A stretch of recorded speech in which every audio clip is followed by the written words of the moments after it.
Welcome to R&B smart education.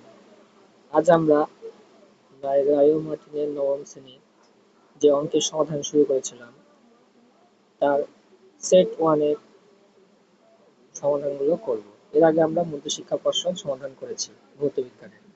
আজ আমরা ভৌত বিজ্ঞানের সেট ওয়ান শুরু করব। তো দেখো, 3-1 নম্বর কোশ্চেনটা ছিল 3:3.011 ইন্টু 10⁻23 সংখ্যক অক্সিজেন অণুর এসটিপিতে আয়তন কত বের করতে হবে। তো আমরা জানি যে কোনো গ্যাসের এসটিপিতে আয়তন হয় 22.4 লিটার। তো 6.022 10⁻20 সংখ্যক অক্সিজেন অণুর এসটিপিতে আয়তন 22.4 লিটার। তাহলে এক সংখ্যক অণু কত হবে, ওটা বাই অ্যাভোগাড্রো সংখ্যাটা। এবার তাহলে 3.00 ইন্টু 10⁻20 সংখ্যক অণুর আয়তন কত হবে, তো ওটা বাই 300 পড়ে যাবে ইন্টু 10, তবে এটা ডবল আসছে, তাহলে নিচে 2 কাটাকাটি করলে 11.2 লিটার। দ্বিতীয় অঙ্কটা দেখো, এসটিপিতে একটি গ্যাসের 1 গ্রামের আয়তন 280 ml, ওই গ্যাসের আণবিক ভর কত। তো আমরা জানি যে এসটিপিতে কোনো গ্যাসের ভর বের করতে গেলে 22,400 ml বের করতে হয়, আর বা 22.4 লিটারে বের করতে হয়। তো এসটিপিতে 280 ml এর আয়তনের গ্যাসের ভর 1 গ্রাম, এসটিপিতে 1 ml আয়তনের গ্যাসের ভর 1/280, 22,400 তে বের করতে গেলে কাটাকাটি করে আসছে 80 গ্রাম। তাহলে গ্যাসের আণবিক ভর কত গ্রাম, 80 গ্রাম। 3-5 কেজি ভরের একটি বস্তুকে ভূপৃষ্ঠ থেকে 20 মিটার ঊর্ধ্বে তোলা হলো, বস্তুটির স্থিতিশক্তি কত। তো এক্ষেত্রে দেখো, এটা কার্যক্ষমতা শক্তির একটা অঙ্ক। তো বস্তুর ভর এখানে m সমান হচ্ছে 5 কেজি, উচ্চতা h সমান হচ্ছে 20 মিটার। তো দুটোই এসআই এককে আছে, তাহলে বস্তুর স্থিতিশক্তির formula EP potential energy mgh। ঠিক আছে, m5, যেহেতু এখানে h হচ্ছে 20 আর g এর মান যেহেতু এসআই এককে 9.8 হয়, তাই 9.8, তো গুণ করলে আসবে 980 জুল। এটা উত্তর হয়ে গেল 980 জুল।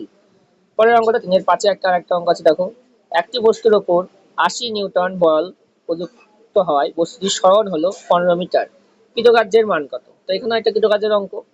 তো বল F সমান 80 নিউটন, সরণ S সমান 15 মিটার। তাহলে কৃতকার্য সূত্রটা হচ্ছে W সমান বল ইন্টু সরণ, অর্থাৎ F ইন্টু S। তাহলে 80 ইন্টু 15, তো এদের একক হবে 80 ইন্টু 15 900 জুল। এবার দেখে নাও সেট 2 কিছু অঙ্ক আছে আরো। তো দেখো, 1-4 নম্বরের সেট 2 অঙ্কটা দেখো আছে 60 গ্রাম সোডিয়াম হাইড্রোক্সাইড বা NaOH কে 500 ml জলে দ্রবীভূত করলে দ্রবণের গাঢ়ত্ব কত হবে। তো দেখো, 1 মোল NaOH এর আণবিক ভর কত। আমরা জানি সোডিয়াম হচ্ছে 23, ও হচ্ছে 16 আর H হচ্ছে 1, তাহলে হচ্ছে 40 গ্রাম। তাহলে 40 গ্রাম NaOH মানে কত, 1 মোল NaOH। তাহলে 60 গ্রাম NaOH মানে কত হবে, 3/2 মোল NaOH। দ্রবণের গাঢ়ত্ব মানে আমরা ফর্মুলা জানি 3/2 into 1000 by 500 gram per litre. ঠিক আছে, যেহেতু 500 ml ছিল তাই ওটাকে 1000 দিয়ে লিটারে পরিণত করা হলো। তো কাটাকাটি করলে আসছে 3/2, অর্থাৎ 3 গ্রাম পার লিটার।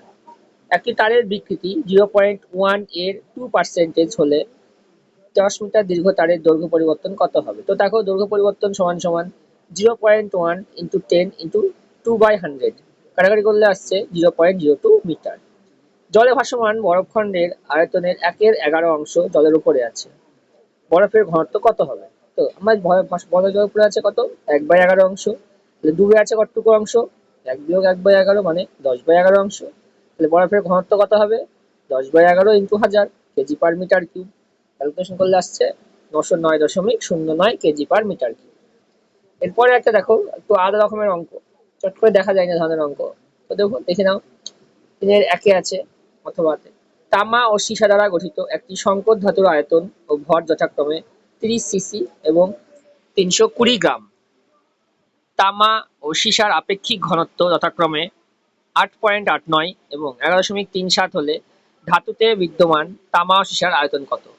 তো তামার আপেক্ষিক ঘনত্ব 8.89, সীসার আপেক্ষিক ঘনত্ব 11.37। তাহলে অতএব তামার ঘনত্ব কত হবে, 8.89 ইন্টু 1 গ্রাম পার সিসি, 8.89 গ্রাম পার সিসি। অনুরূপভাবে সীসার ঘনত্ব কত হবে, 11.37 গ্রাম পার সিসি।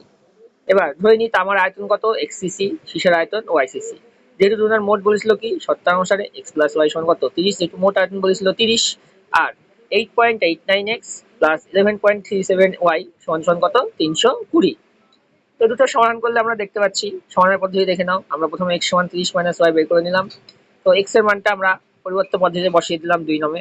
সেখান থেকে আমরা ক্যালকুলেশনের মাধ্যমে পেলাম y সমান সমান 21.5। তো y এর মান 3 নঙ্গে বসিয়ে পাই, ক্যালকুলেশন করে আমরা পেলাম x সমান সমান 8.5। তো তামার আয়তন 8.5 সিসি, সীসার আয়তন 21.5 সিসি। এবার দেখো আরেকটা অঙ্ক 3-2 চেয়ে আছে। এনটিপিতে 5 গ্রাম একটি গ্যাস 4 লিটার আয়তন দখল করে আছে, তাহলে গ্যাসটির আণবিক গুরুত্ব কত? তো দেখো এনটিপি মানে আমরা সবসময় 22.4 লিটার বের করতে হবে। তো দেখো 4 লিটার গ্যাসের ভর 5 গ্রাম, তাহলে একে কত 5/4, তাহলে 22.4 এর ভর কত? ক্যালকুলেশন করে আসছে 28 গ্রাম। 4 বিতে একটা অঙ্ক আছে দেখো, m এবং 4m ভরের দুটি বস্তুর গতিশক্তির অনুপাত 2:1 হলে তাদের ভরবেগের অনুপাত কত হবে? তো ধরি প্রথম বস্তুর বেগ v1, দ্বিতীয় বস্তুর বেগ v2। তো সূত্র অনুসারে half m v1 square by half m v2 square সমান 2/1। তাহলে v1 বাই v2 কত হচ্ছে √2/1। এবার আমাদের যেহেতু রয়েছে ভরবেগের অনুপাত, তাই দুটো জায়গাতে একটা m আমরা নিচে লিখে নিয়েছি, তাহলে ভরবেগ হয়ে গিয়েছে। তো mv1 is to mv2 সমান সমান √2:1। ভরবেগ অনুপাত কত আসলো? √2:1। এরপরে আরেকটা অঙ্ক দেখো, 4 বিতে আছে অথবাতে 20 কেজি ভরের একটি বালক 2.5 কেজি ভরের একটি বাক্স নিয়ে এত মিনিটে 18 মিটার উঁচু বাড়ির ছাদে উঠলো। এই বালকের ক্ষমতা কত? তো মোট ভর দেখো, যেহেতু মোট ভর মানে কি হবে, বালকটার ভর প্লাস সুটকেসের ভর, বালকের ভর প্লাস বাক্সের ভর, 20 কেজি প্লাস 2.5 কেজি যোগ করলে হচ্ছে 22.5 কেজি। মোট সময় কত ছিল? 1.5 মিনিট। তাহলে 400 সেকেন্ডে করলে আসছে 1.5 ইন্টু 60, তাহলে 90 সেকেন্ড। বালকের ক্ষমতা আমরা জানি যে W সমান সমান P সমান সমান W বাই T। তো W কে আমরা লিখতে পারি mgh বাই T। তো m মানে এখানে আমাদের ভর 22.5, g মানে অভিকর্ষীয়তা, যেহেতু টেসা সিস্টেম আছে তাই 9.8 ইন্টু 18 বাই 90, কাটাকাটি করলে আসছে 441 বাই 10 জুল সমান সমান 44.1 জুল। এরপরে দেখে নিচ্ছি আরো একটি অঙ্ক। দেখো 4.3 অথবাটা আছে সেট 2 তে অঙ্কটা কোশ্চেন ব্যাংকের।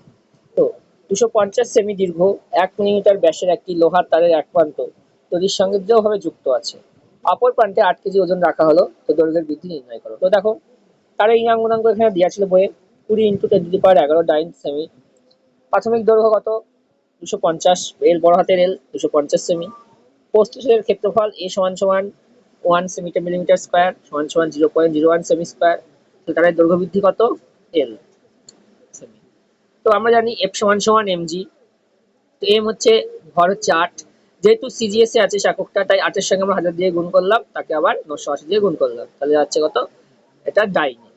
আমরা জানি ওয়াই সমান সমান এই অঙ্গাঙ্গ সমান এফ বাই এ বাই ছোট হাতের এল বাই বড় হাতের এল। তো ওয়াই সমান সমান আমরা অ্যাকচুয়াল এফ বড় এল বাই এ ছোট এল। ছোট এল সমান কত? এফ বড় এল বাই এ ওয়াই।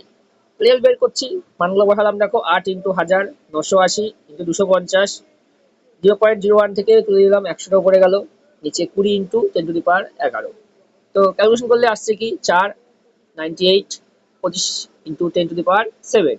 তো দেখো ওপরে 4 25 আবার কত 100, আর 10 এর পাওয়ার 7 ছিল, নিচে 10 এর পাওয়ার 11 ছিল, তাহলে কত হয়ে গেল? 10 এর পাওয়ার 4 হয়ে গেল।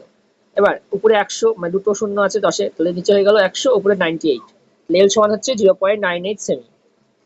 4 বি আর একটা অঙ্ক আছে দেখো, বায়ুতে এবং তরলে বস্তুর ওজন 100 গ্রাম ও 40 গ্রাম, 0.8 আপেক্ষিক ঘনত্ব বিশিষ্ট কোনো তরলে নিমজ্জিত অবস্থায় বস্তুর ওজন নির্ণয় করো এবং ওই তরলের সাপেক্ষে বস্তুর আপেক্ষিক ঘনত্ব কত?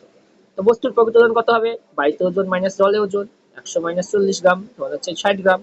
যেহেতু আপেক্ষিক ঘনত্ব কত 8 গ্রাম হলে 8 হলে বস্তুর আপেক্ষিক ঘনত্ব কত হবে? 60 বাই 0.8। জলের ক্ষেত্রে কত 1 আপেক্ষিক গুরুত্ব, তাই ইন্টু 1। ক্যালকুলেশন করলে আসছে 75 গ্রাম পার ঘন সেমি বা ঘন একক। আচ্ছা, 4 আইভি দেখো লাস্ট অঙ্কটা সেট 2 তে আছে। সোডিয়াম হাইড্রক্সাইডে 4 লিটার জলীয় দ্রবণে 40 গ্রাম সোডিয়াম হাইড্রক্সাইড দ্রবীভূত আছে, দ্রবণটির মোল পার লিটার এককে মাত্রা নির্ণয় করো। সোডিয়াম হাইড্রক্সাইড আমরা এর আগেও বের করেছি, NaOH মানে আণবিক ভর 23 প্লাস 16 প্লাস 1 সমান 40 গ্রাম। 40 গ্রাম NaOH সমান সমান 1 মোল NaOH। 4 লিটার আয়তনে আছে 1 মোল, 1 লিটার আয়তনে কত আছে 1/4 মোল সমান সমান হচ্ছে 0.25 মোল। দ্রবণটির মাত্রা কত? 0.25 মোল পার লিটার। তো আজকে এ পর্যন্ত আমরা সেট 2 পর্যন্ত করলাম রায়োমার্টিনে। যে ভৌতবিজ্ঞানের সেটগুলো রয়েছে নবম শ্রেণীর দ্বিতীয় পর্যায়ক্রমিকের। এরপরে আমরা বাকি সেটগুলোর অঙ্ক নিয়ে আসবো। তো আজ এ পর্যন্তই, দেখা হচ্ছে আবার পরের ভিডিওতে।